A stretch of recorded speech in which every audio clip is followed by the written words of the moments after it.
这一期视频是费城公寓投资人胡博专访完整版的第2期。如果没有看过第1期，链接在右上方。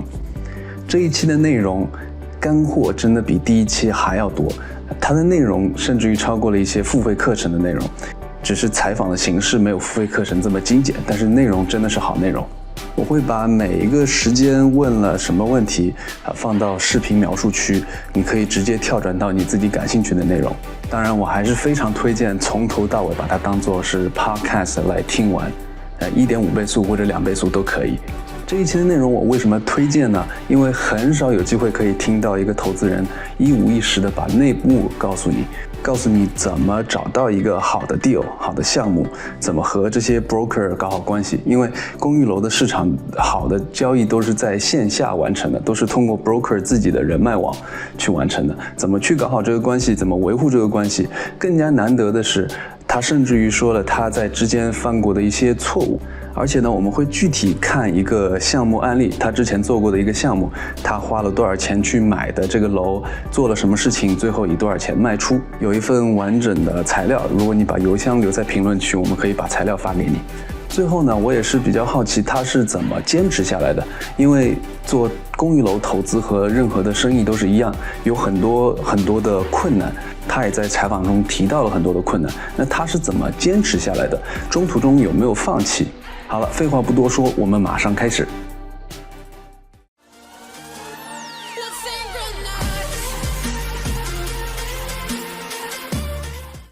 好，我们再回到上次接着聊没聊完的问题。对于公寓楼的投资，你是哪里去找这些 deal？ 我这样来说，我先讲解一下，就是大概 commercial listing 的这个我就是说，当一个 broker 拿到一个 listing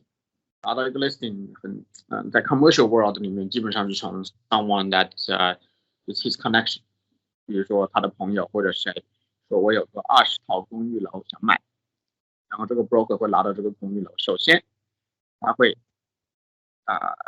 打电话或者 email top 10 contact 在他的电话里面这 top 10没有兴趣的时候，他可能会说 OK what's the next 50， 可能那个时候不是1对1，就是 top 10他会一个个打电话，一个个 email 来说有个好的 opportunity， 这个很适合你什么什么之类的。如果这前10个都不怎么对这个项目不怎么看好，或者没有 negotiate 成功，他会 go to next 40， 那个可能就是一个比较快一点的 email 的方式啊，或者比较简单的发出去。这40个人里面还没有人愿意买这个楼的话，他就会跟他的 office， 他的那个 brokerage firm， 如果他在比如说Coldwell Banker 或者Marcus Millichap， 他可能会在公司里面的一些其他的 agent， 他会给他们说，你们找一下看你们手机里面的前10或者前50有没有人有兴趣。当这些人全部都找不到 buyer， 他才会可能就是说那好就发给其他的 agent， 还找不到 buyer， 他可能会最后做一个 desperate attempt， 就是当然不是所有的 deal 都会到这，但是他可能会做个最后的 attempt 的 blast out， 比如说比较明显的 public 的 listing 这个 deal。所以说呢，我的任务就是能够拿到好的 deal， 我的任务是争取能够在那个 broker 的前10的那个 list 上面。当然我也不是那么天真，不是你刚跟他见一次面或者聊一次天，你马上就进入那个前10前5，it doesn't work that way， 是需要几年的这个 cultivating 这个 relationship， 而且有的时候你要给他好的 listing， 然后你也要证明给他看你是可以 close deal 的一个 buyer， 然后他会慢慢的就会觉得可以有个好的 deal， 可以先，我不一定是 top 1， 但是如果我能够在前5前10能够收到那个电话或者短信或者 email， 就是有个好的 deal 的话，那如果我能够有这么像我刚才说的一样，有这么8到10个这样的 broker 经常能够 feed me 这种deal source 的话，我相信我能够在这些 opportunity 里面争取到几个不错的 opportunity 那么所以说你如果从一个不认识的 broker 那里收到一封信让你买这个房子，其实估计我觉得已经有几百上千个人已经看过了 ，it's already，或者是你自己有 agent 跟你说想 represent 你去买这个楼的时候，基本上这个楼已经被很多人看过 ，it's usually not a good deal anymore。所以说我觉得 commercial real estate 还是个蛮残酷的这个竞争的这个世界。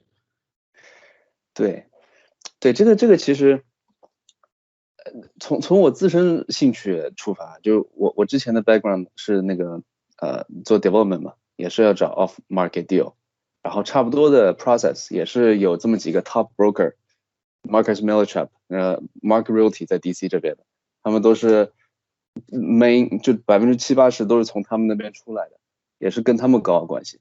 但是这个很矛盾啊，你到了 top 10 list 当然很好，这个就基本上所有的 deal 你都是 take a first look， 这件事情太好了。但是怎么到那个位置，是不是意味着你前面的一开始的几个 deal 一定是要从那些都被人家筛选过的开始？那你作为一个投资人，看到这样的 deal， 知道已经被很多人筛选过了之后，你是怎么想的？这是应该是两个问题，第一个是怎么进入那个 top 10 list， 对吧？对，没有different ways， you know， 有的时候比如说好的 deal 是我自己去找到的 off market， 我是直接去找到做些 cold call 或者什么，认识一些人想卖，然后 maybe I do some good deals then， right？ 那样的话，我建立起来一个不错的 asset base。我就可以稍微有一点点小名声，能够开始，比如说跟一些 broker 让他们帮我做做 BOV 然后给他们一些 listing 让他们去卖，然后当然他们从我这里赚到钱了之后，他们也理解到能够需要 feed me more deals，because 他们知道我买了之后过几年我卖的时候又会去找他们 ，so they're also thinking long term，as am I， 这是第一，所以起步的确是我个人认为是有点难的。我记得我刚开始做这个房地产投资的时候，大概是在14年左右，那时候有做过几次 offer 什么之类的。我记得我最开心的一次是被拒绝掉了，就是说终于有 feedback， 终于有 response 了，虽然是把我给拒绝掉了，但是至少人家已经开始搭理我了。you know that's the first， 那就是你想想那个时候有多么的艰难。建立这个关系，然后后来你慢慢的开始多认识一些 broker， 然后多跟他们建立一些好的关系，然后开始有自己的一些 portfolio， 然后能够给他们卖，然后你从他们那边买而且我从我的这个其实我的 full-time job 是做 real estate，so I actually 我还蛮能够从我的这个我现在这个工作能够have a lot of connections there that I can use now。而且我的这个professional background 也给我很多 credibility， 就 for my side project，so you know 我也不认为我是就是当然是做这个最成功的 ，there are people 可能更 more aggressive than me and even have more relationship or network than me。So it's a constant improvement. 因为 broker they're also not in perpetuity， 就是有的会退休，有的会有新的 broker 上来。You have to almost be in the game continuously and try to understand that. 就是 this is why I focus on 比如说这个费城这个 market because right now 因为我是毕竟是做这个 part time， 我认为 if I try to do too many markets。我的这个I will be spread too thin to maintain to even gain this relationship or maintain this relationship。这是为什么 you know the reason I invest in Philly is because I have that network there already, and I feel I can gain a competitive advantage by having a first look at a deal or even last look at a deal. But there are you know obviously other people that has this kind of relationship in 20 different cities in the country， 甚至全世界，比如说在新加坡、香港他们都会有这种 relationship。当然做了大一点的 fund 会有这种 resources。So for me, I realized that I need to stay in my arena and that I can best perform at. So for somebody else who wants to build that, I would say, try to start local. Even though I live in New Jersey, Peyton is really local to me because I went to school there and I worked in the city. So 如果有人想自己那个的话, I suggest start local and have your niche market and then expand out if you want to. And sometimes it takes persistence. 我知道有一个 broker 在费城还比较大的，我们最近有 transact 的 deal， 就是估计4-5年我就是基本上每周都 text him 他的 deal pipeline 什么之类的。And eventually, even though 我们可能没有transaction relationship, but he knows I'm always very active. So I may not, he may not, 就是他拿到 deal, he may not actively call me, but because 我这么 frequent, proactively contact him, sometimes he will reply to me a deal that he got very recently. So that's one way to sort of, I guess, 有点厚脸皮的把你就是强迫自己到他的那个 list 上面 because 当你不断的在 contact him, it's easier for him to reply to you than think about you. Eventually, we did a couple of deals. I think now we're in a much better place. So that's one way to do it. I don't really suggest that way, but he happens to have, a lot of opportunities. His firm has very extensive multifamily network especially in University City, which is a market I happen to like very much. So 那个我的确做的，现在回想一下，我还蛮有点不要脸的。But at the end of the day, it worked out. 就是有一个 broker 退休了，我还在一直在 bother him. I think I tend to do that less loud, but to start, you may not have the luxury of a very, extensive existing relationship. So you have to build them one way or another. But it's very important. I think, so to answer your second question, I do think that a deal that if it falls onto my lap is usually for a reason. That's just how commercial real estate works. I mean, opportunities are rare, and it's almost impossible for a good opportunity to come to you naturally, just unless that's how I think about. If an agent comes to you with an opportunity, it's usually not that good to start with. Not saying they're all bad. I'm not saying that cannot be profitable. But that's profitable. Maybe there's a better opportunity out there, right? So you're losing opportunity cost. So you still may make money simply because of inflation or market expansion or some sort of cap rate maybe compression. But overall, it's usually better if you're out there actively sourcing opportunities. There's also times I do want to mention one more thing is you can't mess up a relationship with a broker. So once, so the network cannot get too big because sometimes当我要卖的时候, I can only pick one to sell it for me. So there are times where, but when I sell a property, I want to choose what I believe is the best broker, for the job. Because I'm on the buy side, so I see the ugly side of the commercial real estate. So I have to be very conscious that when I'm picking a broker, he better not just call 5 people on his phone. I'm going to make sure I'm getting build up a competitive landscape and have people betting against each other for the property that I want to sell. So obviously being in this position, knowing the game, I do have a good control of that. But it's my, fiduciary responsibility by investors to pick the best firm or best brokerage to represent us to sell it. And sometimes I don't pick the one that I bought it from. Sometimes I pick the one that I felt like it's a better seller. It's better to sell with them than buy from them. So there are times 有的时候我记得有的时候有个 broker called me. 我以前投资的一个房产 I bought it from him and his father. But when I sold it, I picked a bigger, sort of more recognized, reputable firm that can really do a full marketing process and bidding process. And I got a very angry call from the person I bought it from and why I didn't pick him. So it is in my opinion this relationship I might maintain. So I can't be friends with every broker in the city. I have to pick my group and hope that I pick the right people to work with, and juggle that relationship the right way.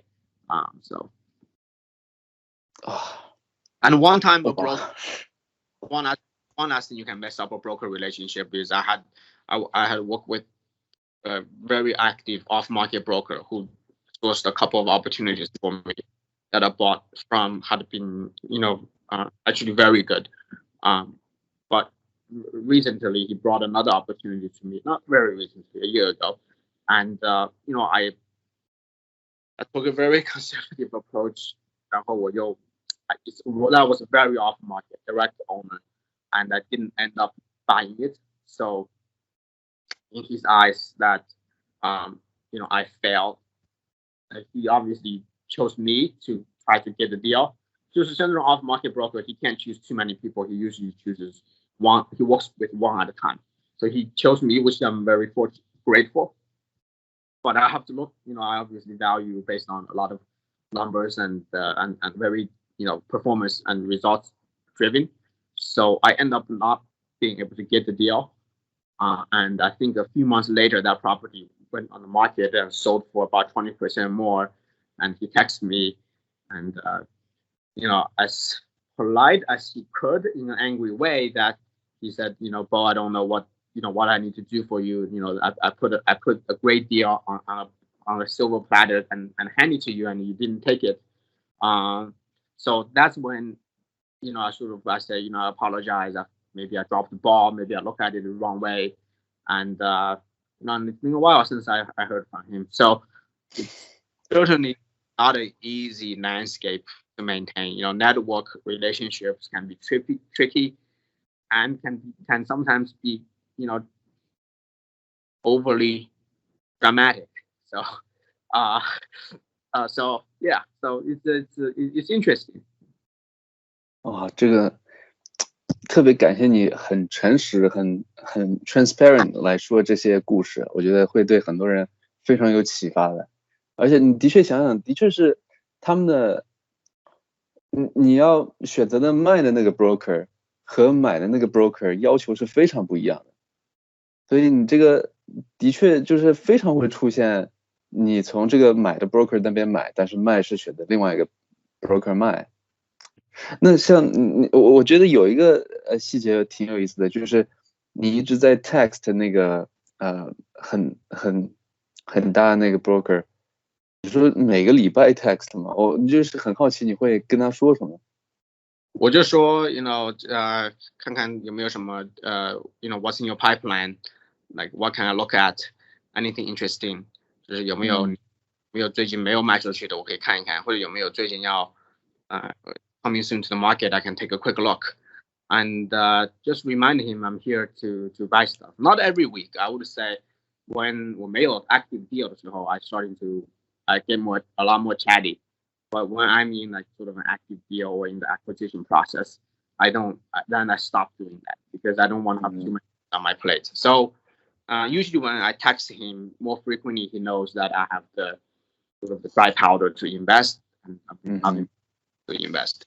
I mean, we have a good relationship now, but even then, he's still like, I still need to text him regularly to let him know, like, I'm in the market to buy and invest, because he does have a very large pool of people that he can go to.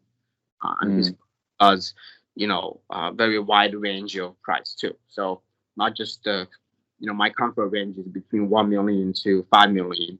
But they also, they recently sold a $38 million building, so their range is very wide, and he has different types of investors. So, and also it's my job to know what he's, to monitor his listing as well, to make sure, okay, that is priced too high. It hasn't been sold yet. Maybe I give him a call and understand what's going on, and maybe I can have a opportunity to negotiate with the seller on an exclusive basis. Why did that marketing process fail? Why hasn't it been sold? And maybe if that came off the market, I can still give him a call and say, was that sold? If not sold, can I take another stab at it? And that usually creates a non-competitive environment that could allow a very flexible deal to be made. 所以在经常 making sure like what he has sold and what he hasn't sold, and I do this with a few companies. But I usually get to that. I do talk to them fairly often, and that's one way to And another way, I guess I don't necessarily recommend this way, but they invest in my deals as well. So not only are they brokers, if there's a deal that there's no conflict of interest, they will invest in my deal as well. And I'm not by no obligation have to give it to them when I sell the property. So I know Marcus and Melachap, I'm very friendly with a broker there. For deals, Bushman has the broker that invests in my deal. So obviously, I guess like they do invest if they see a good opportunity.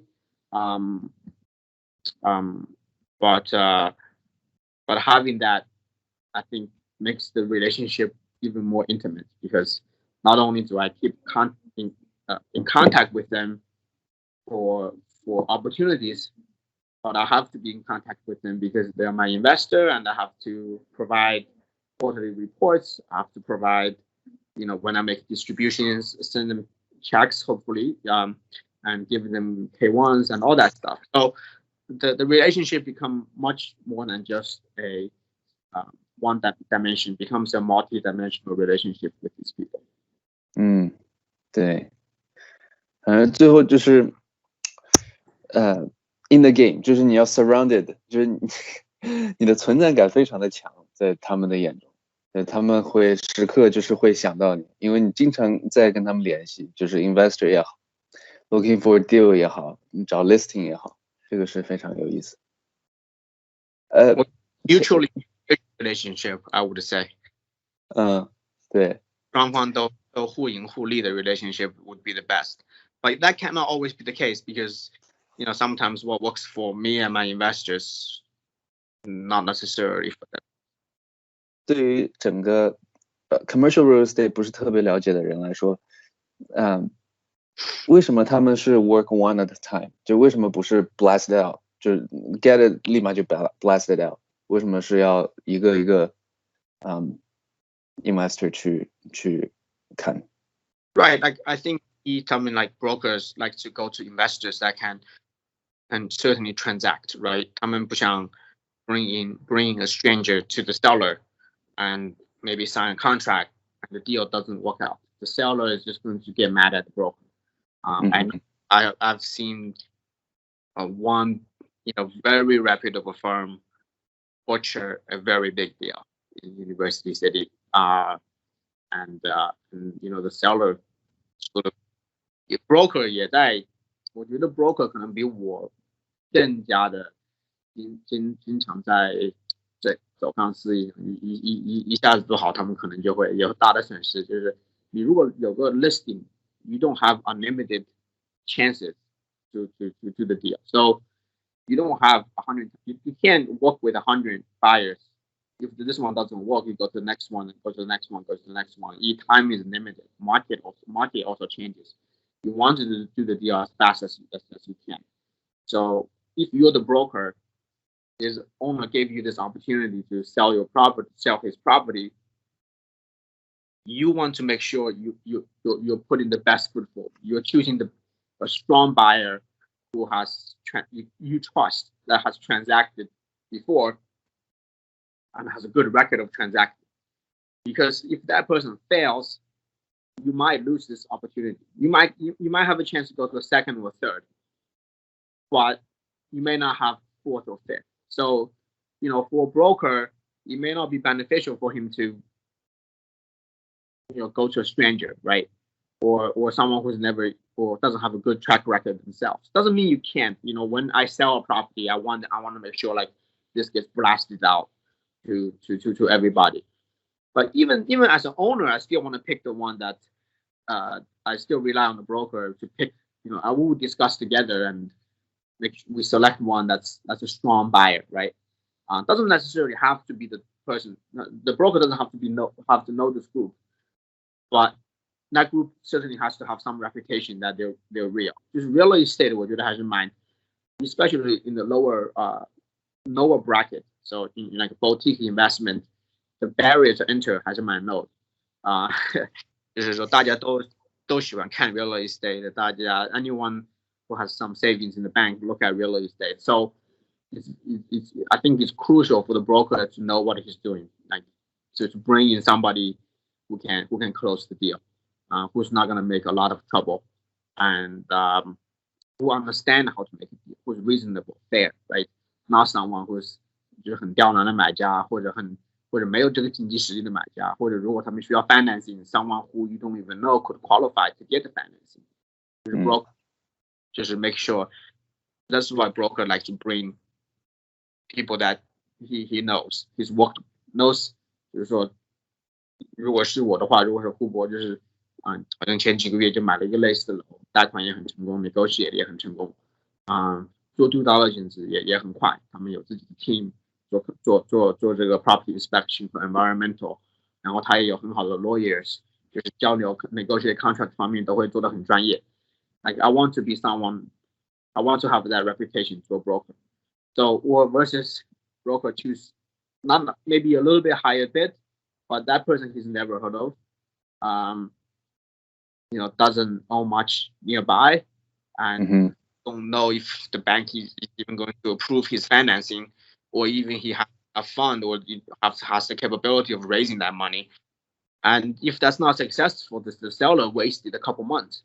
And by then, if you go to other interested party before, they may come back and take advantage of the situation, right? So the first person you choose to buy the property is usually the most important.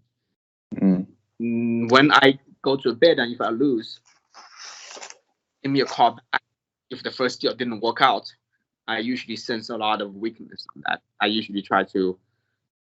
try to take advantage of that by maybe even change my price because time has changed, and maybe be much more aggressive in my offer. Because seller 他们也有 time 也有时候很多时候都有他们自己的 limitation why they want to sell. 有的时候就是 they're moving to somewhere else, they have to sell, or they need the money for something else, they need to sell. 或者 maybe even 也许是个 financially stable 的 institution, even a private equity fund.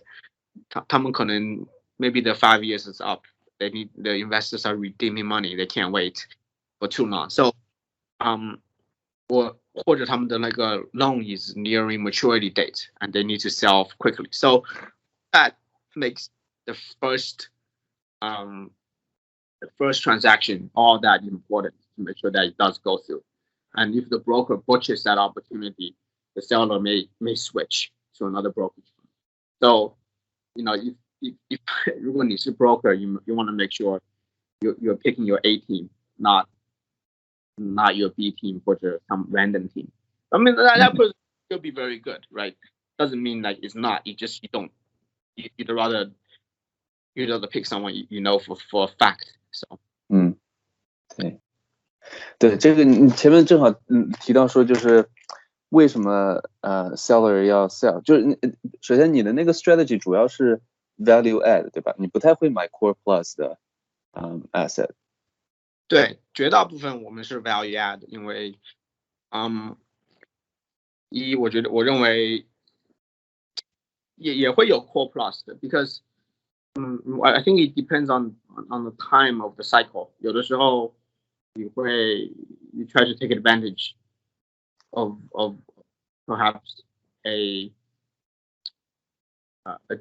time where depreciation has been overly exaggerated, and you might be able to 买一些 very high quality asset at a discount.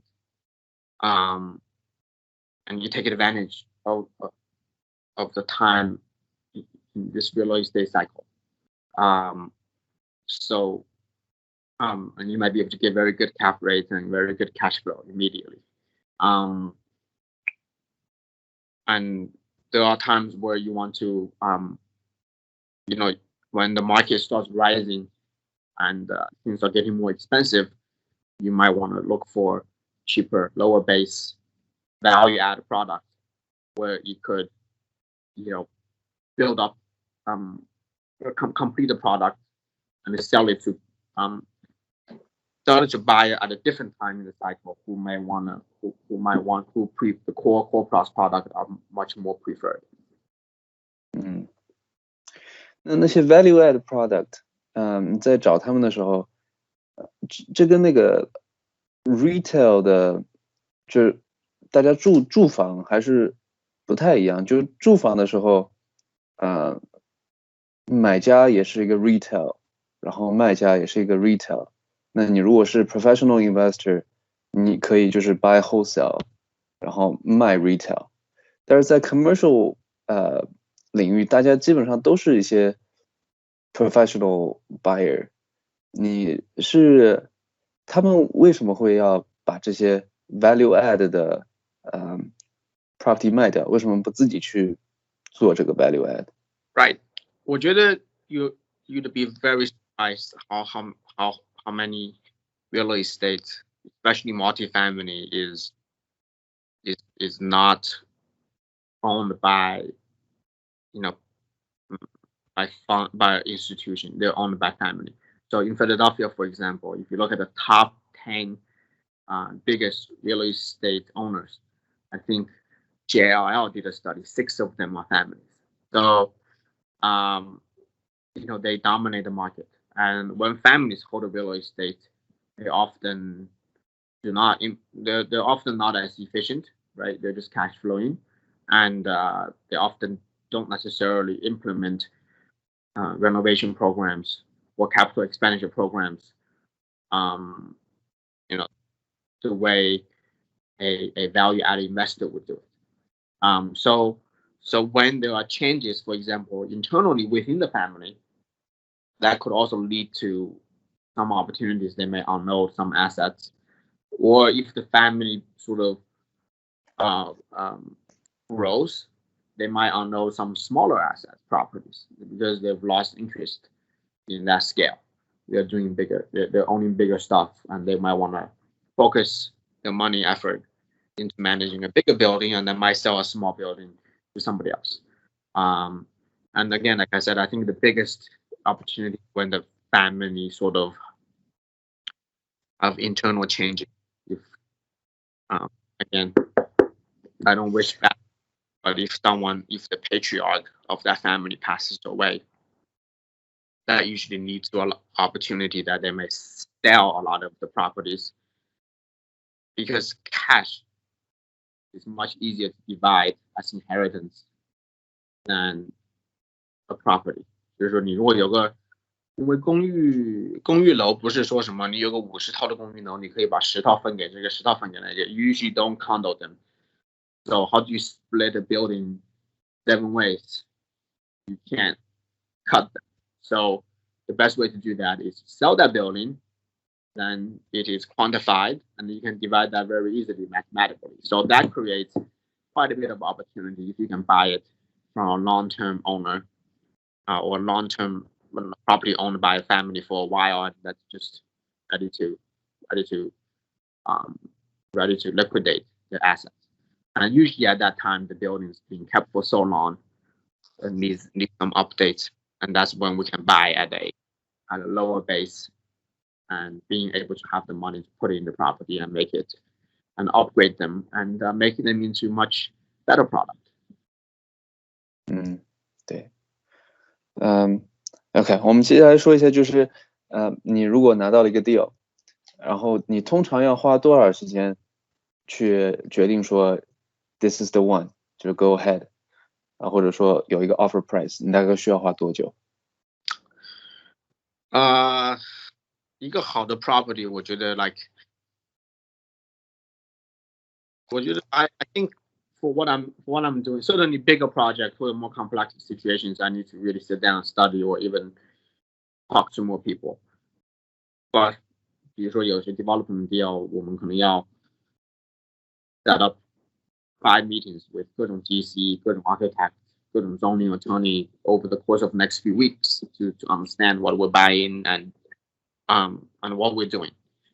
But for a value-add multifamily property, for example, 一个公寓楼，老的公寓楼，在一个我熟悉的 location, I usually know immediately within 5 to 10 minutes, gut check that this is an opportunity worth for me to pursue. It gets me excited.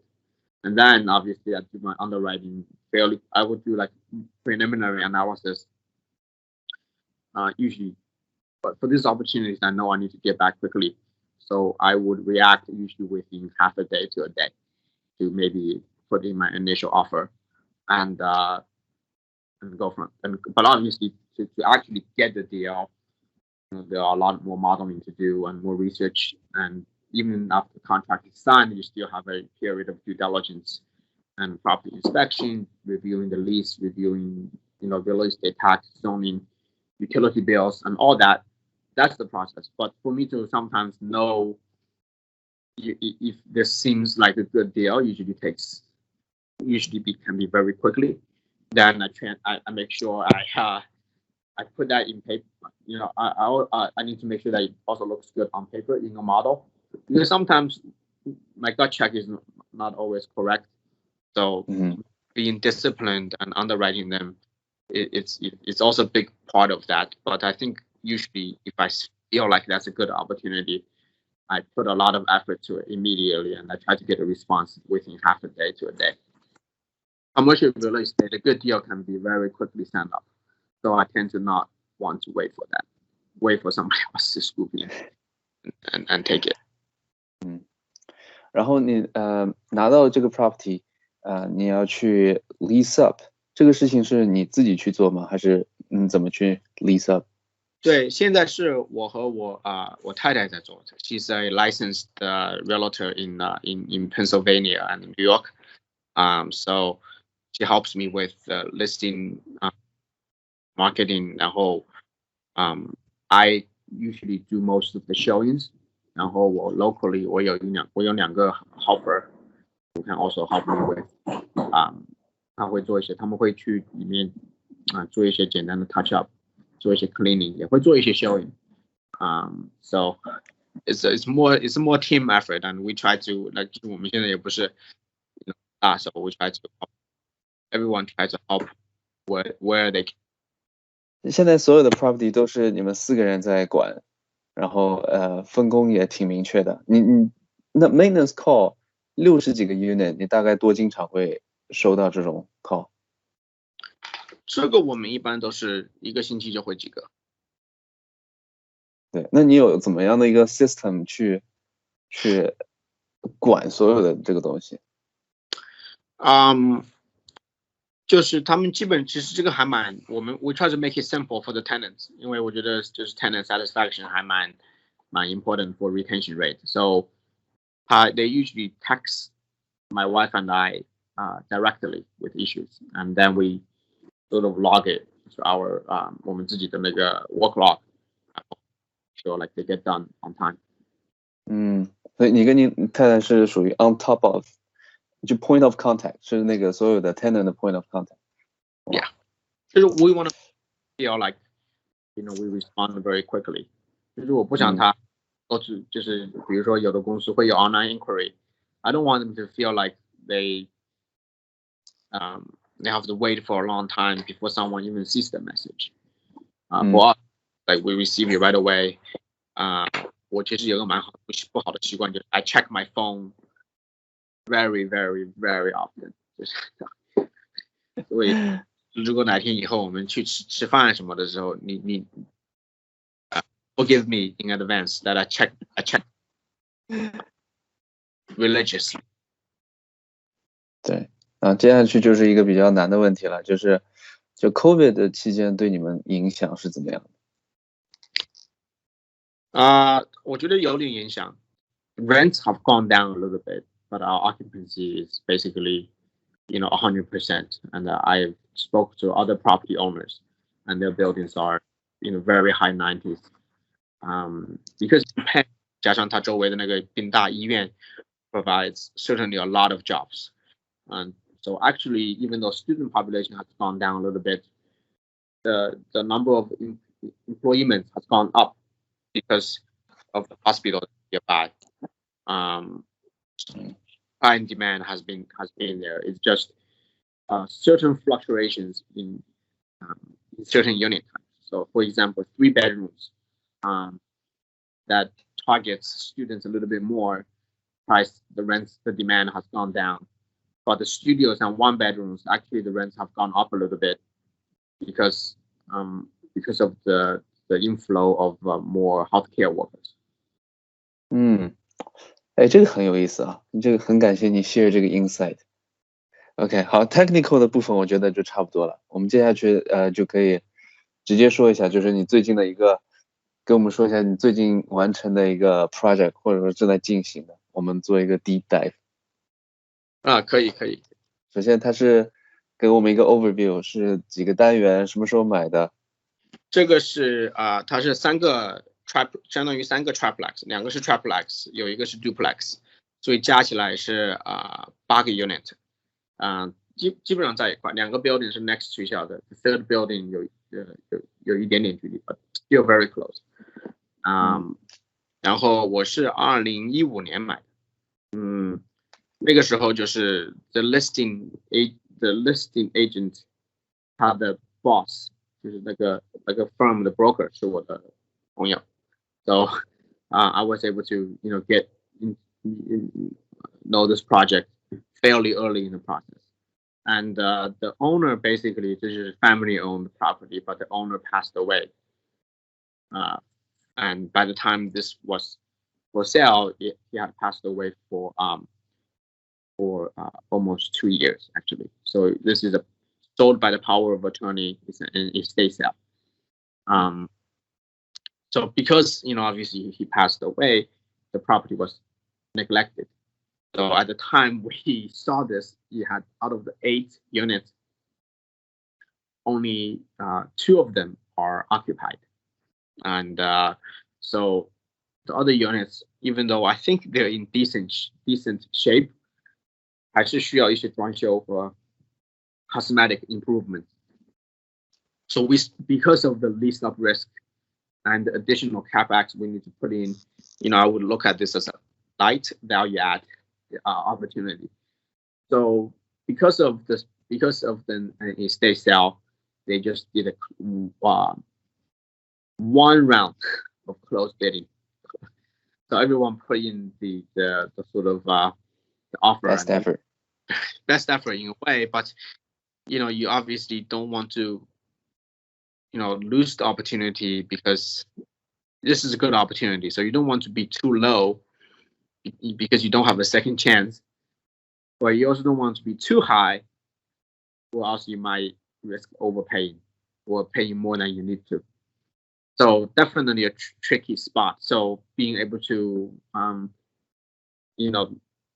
knowing the right people and being able to structure the right offer was very important. So we end up winning the deal. We end up structuring the deal in a way that we would also get a little bit of a discount post due diligence, and we obviously quickly renovated. We leased up the property fairly quickly, but we end up holding it for 5 more years. So we bought it for $978,000. In 2015, we put in about $40,000 to to just changing the appliances, changing the floor, rip out the carpet, put down like new vinyl floors, and last year we sold it for $1.529 million. So when we bought it together, but when I sold it, I actually sold it to 3 different buyers. So but they add up to 1.5. So it was a capital gain of more than $500,000 on this deal. 这里我需要打断一下，这个项目的案例有一份材料，如果你在评论区留下你的邮箱，我们可以发给你。另外，你都看到这了，记得点个赞，支持一下我们这个频道。好了，我们继续。之后的走势，你是觉得，因为很多人会说每年都会有说 housing crash 你对这个未来的一个近期未来的2-3年是怎么看？就是长期来看 ，I certainly think multifamily 还是蛮 attractive 的一个asset class. I think younger, I think people establish their family 就是结婚生小孩越来越迟。像我的朋友有结婚的小孩的真的是还蛮少的，而且我已经就是我也不年轻了 ，so 就是这个 generation 的 desire to have the freedom， 的 sort of 他们想去各种城市去explore 那样 it makes 这个 generation of renters。在纽约有的时候你会发现，它不仅仅是每个城市要去想，就是去 explore 一下，像纽约，他们那些人都是可能每年换一个地方住，就是在每个 neighborhood 都去试一下，比如说在 East Village 住一会儿，然后去一下downtown 或者 Hell's Kitchen， 有的时候去 Brooklyn 住一年。你想想，在一个城市他都要换那么多地方，这个 generation 的 desire 就是我要在纽约工作一段时间，我要去洛杉矶工作一段时间。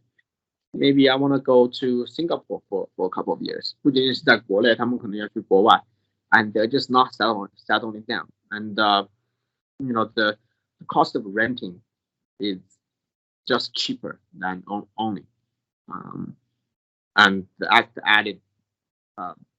added benefit of that freedom, of that flexibility, certainly encourages 就是租房子比买房子要重要很多，而且结婚晚生小孩子晚 certainly increases the overall population of people who rent。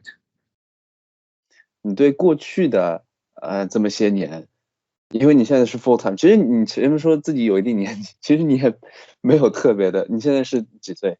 可以跟大家说吗？31岁。对啊，31岁，你31岁从积累了60几个 unit， 我觉得非常了不起，而且还有一个 full time job。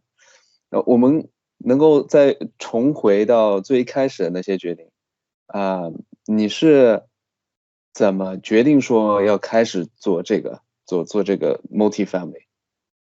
Before I bought my first building, I probably looked at the market for 1 year before I purchased my first property and made around 20 offers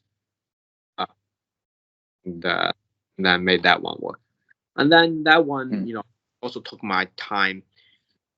2014 I bought another one late 2014 that 也差不多有半年的时间买第二个，然后15年买的这个 Hamilton Street.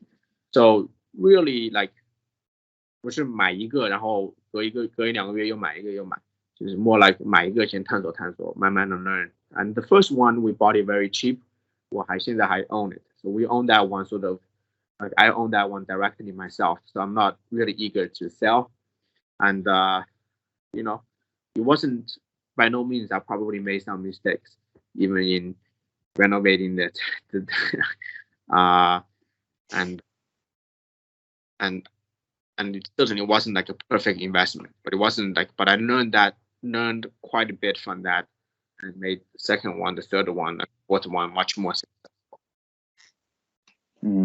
那你在比如说，因为很多人很容易就碰到困难会放弃嘛，就也不是说世界上没有机会，是有很多的机会，你做了一下，然后发现好难，然后再换一个，然后再换一个，但是你没有放弃，你观察了1年的这个 market。你有或者说整个的一个过程来说，你有哪个 point 是觉得说我要放弃了？我觉得第1年的确是很难的，因为我看了40-50个项目，估计我说了我 bid 了至少20个左右，基本上都没有，因为前10个基本上就是来被拒绝了，然后后面10个来还有一点点 traction，but end up not winning it。我觉得第一次投资一开始投资还蛮困难，就是找这个 source 还蛮难的，就是 brokers 还真的就是不是很搭理我。That's frustrating。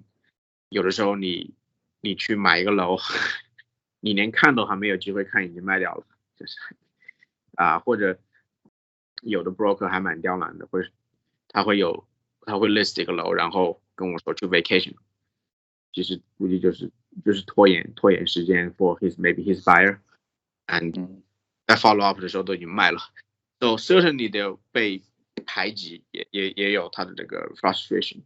然后第二就是买了楼之后做 repair maintenance， 一开始真的是，因为到现在也是 ，it's always a challenge，but especially big challenge in the beginning， 就是说有的时候你早上起来收到5个 text message from the tenant， 屋顶在漏水，I just don't know what to do。And 有的时候他们热水没有了，或者很冷的冬天没有热气了，and you know now 现在我们有几个 plumbing 公司 electric 公司，我们可以很快的have that problem resolved，but in the beginning find the right contractor and find good contractors to help you with these problems is not always so easy。有的时候你请个 plumber，也还从来没有他从来没有帮你做过活，他有的时候他们有他们的 client 他们想 prioritize over me，so certainly a lot of frustration in repair and maintenance。就是我记得有一个租客就是没有暖气了 ，and that's a very serious problem， 因为 as a landlord 在城市是规定你要 provide heat to the tenant， 而且冬天没有暖气，我记得有个水管爆掉了，就是有一个公寓它是空着的 ，and 我忘记那个租客走的时候，他把那个电和煤气都停掉了，然后我没有把它 turn on， 然后那个水管会热胀冷缩，然后它会冬天的时候它会冰住，那个水管就爆掉了，然后突然3楼的租客跟我说他没有水了。我说这很奇怪，怎么会没有水了？因为水管在1楼爆掉了，就是我去那个 basement 的时候，就是在下暴风雨一样，整个 unit 湿了 ，and that was 就是还蛮低级的一个错误的，一开始做这种 repair and maintenance， 忘记把这个公寓的 heat 给 keep on。Usually you keep it 在50度到55度左右 ，just make sure the pipes 没有 freeze。So而且我刚把那个地毯给换了，然后又变得很湿 ，so 这都是一开始做的一些低级错误。Right now, obviously， 我们 look at 这种都是在我们的 checklist 里面 ，usually we don't make the same mistakes。注意。但这么多很困难的事情面前，你为什么没有那个？比如说想一下停下来做一些别的，或者说就不做这个了，是什么是让你接着去解决困难，一个个再往前走？ I think maybe 也许会 part of this 可能会是因为运气很好，就是一开始买的几栋楼虽然有些 maintenance 的这种问题，but 就是感觉买的还蛮成功的。就是感觉 OK， 花了点钱维修，我们还是 in very very good situation。So 就是说，如果买的也贵了，然后后来维修也贵了，也许我会放弃。And 我还做 real estate， 就是说我没有把就是投资房产，我没有把它纯当做于赚钱，就是我还是蛮喜欢做这件事。So 它的 frustration 还是会有的，但是 overall 我还是蛮 passionate about。You know， 买一个好的 real estate， 买一个好的 property， 买一个好的就是 capture 一个好的 opportunity， 然后把它翻新的很漂亮，然后又把它卖出去，然后中间还可以赚一笔钱，我还蛮喜欢这个的。更喜欢呢，因为一开始就是买房子装修，然后卖，现在就是开始融资啊什么之类的，就是开始 talk to investors。比如说我们现在在跟一个 NBA player 就是他在投我们的项目，然后也可以通过朋友的朋友认识一些新的朋友，我感觉还蛮 interesting 的。对，反正今天还是很感谢胡博跟我们聊天聊这个投资公寓楼的很多事情，我们得到了非常多的知识很谢谢你的时间，然后我们之后有机会再聊。好的，很开心分享，谢谢。